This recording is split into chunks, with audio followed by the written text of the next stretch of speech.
joined by Sir Bonbon Añunuevo from the office of Senator Alan Cayetano naman po. Palakpakan po natin si Senator Alan.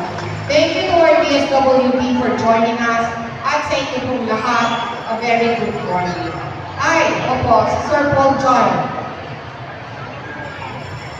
Opo, Sir Paul John Intal, our barangay captain. Thank you so much, Paul John.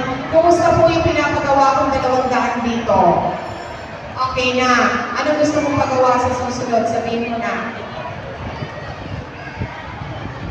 Ano, daan pa rin. Daan. Opo. At saka titignan din po natin ang iba pong pangangailangan ng Barangay Santa Maria. Okay, palakpakan po natin si Barangay Captain Paul John Intal. Thank you, Paul John, for joining us this morning. So, bakit po masaya ang araw nito? Dahil ito po ang payout natin. Ang tanong ko po sa inyo, kaya dalawa lang po talaga sa Pilipinas ang nagbibigay po ng tulong sa mga bagong panganak. Ito po is ako po at si Senator Pia Cayetano. Tanong ko po sa inyo, natawag na po ba kayo sa kahit na anong ayuda bilang nanay?